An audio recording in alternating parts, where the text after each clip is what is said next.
For the Unit 1 Stretch and Explore, we're going to look at alcohol markers. There's going to be two sides to this packet. One is going to be a front side that's going to have basic techniques that we'll look at all together.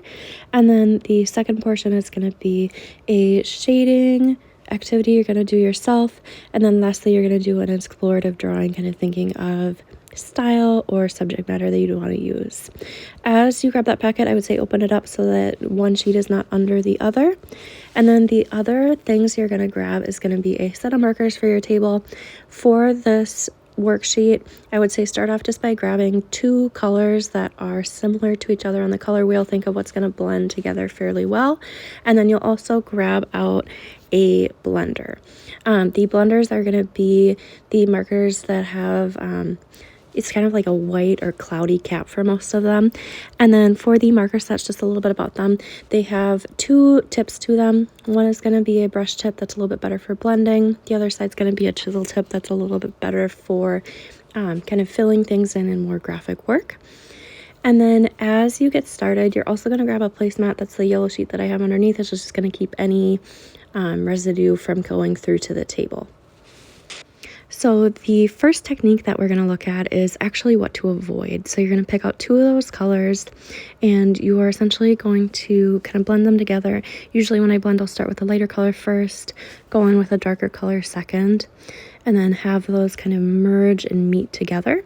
And usually kind of the natural way that we think about blending is to work about it almost like how we work with charcoal or graphite, where you have those two values and then you shade them together just where they meet.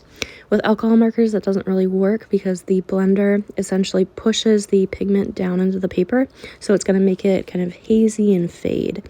So instead, what you're going to do with priming is you're going to pre-treat the surface of your blended area first with that blender, and then you're going to go over with those two colors and then continuously layer those back and forth. Essentially what that does is the alcohol creates almost like a barrier in the paper so that you have a little bit more workability as far as timing and allows those two pigments to really mix together while that alcohol is still active and wet.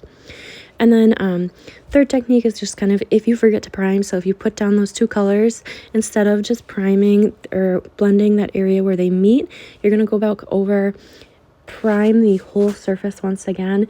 You will have a little bit of that haze that shows up, but it does allow you to get kind of just as nice of a blend and allows for you to get that quality if you do happen to forget. And then two other techniques I wanted to touch on that are nice to use with the blenders is since the alcohol essentially pushes the pigment down into and through the paper, it can be a nice tool for both erasing as well as for reductively drawing. With the erasing method, you can do this while it is both wet and dry. Typically, it does work a little bit better when it's wet versus when it's dry. It can be a little bit more stubborn, depending on the color that you use and how big of an error it is.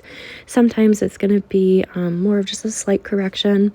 Sometimes you can get stuff to kind of fully thin out and be a lot less noticeable. So just kind of keep that in mind. It can be a helpful tool, especially if you have areas where you just have a little whoops or something. And then with reductive drawing, you're essentially thinking of that same way of erasing parts of the pigment. So you're going to put down a layer of color. You can also do blending or different patterning with this as well. And then you, with that blender, going in and essentially adding like pattern texturing. It's not going to really bring those spots back to like the white of the paper, but it does give you kind of a nice effect where you don't really want that full saturation of the color, but you do want kind of just that slight transition. And then if you do want it either more severe or less severe, you're just going to change how many times you're kind of reapplying the alcohol from the blender. So that'll be the first side. For the second side, the shading part is going to be just looking at a quick sphere, thinking of just practicing that. I would say take a pencil, get that loosely sketched out, try to go light so you don't have that graphite interfere with your overall drawing. And then once you have that general shape, typically what works best with alcohol markers is to start with those lighter areas. I'm starting by priming kind of the areas where I have my lightest values and have that white highlight that I want to shade into. I'm going in with the orange. I'm going to go back with the blender, lighten up those areas and kind of pushing some of that pigment down into the paper. And then I'm going to go in, prime where I'm going to have my lightest value to midtones meet, then start to go in, kind of go in with that second layer of orange and then start to incorporate my red and that kind of darker maroon color. And this is going to be how you approach most of your blending, where you're going to kind of go back between those different colors, adding in the blending either before or as you go through and work through those different values and shading. Big thing with alcohol markers, it's a lot about just kind of looking at layering, looking at those just kind of transitions between those different colors or between those different values. So I'd say just take your time, start by identifying kind of your lighter range of your value scale, those lighter colors, and then move into your darker and midtones as you get further in. And then last couple things for this sheet, the exploration drawing. This is what I just want you to look at as far as kind of taking all those techniques, bringing them together into one drawing. The last section is going to be a check-in. This is going to look a little different on your sheet. The main thing I want to do with you is just check in to see if there's anything that should be revised or redone before we would move on to the project. A quick note, you should be doing this check-in with me. If you don't do the check-in, the highest you can score on this segment of the unit is going to be the beginning level. So if you would like a 10 or 8.5 score on it, make sure you are doing that check-in. They'll be pretty quick and painless, so make sure you get that done. And then make sure you have your name on that sheet before you turn it in. Just as a reminder, make sure you do get that placement under, because it is going to bleed through a little bit.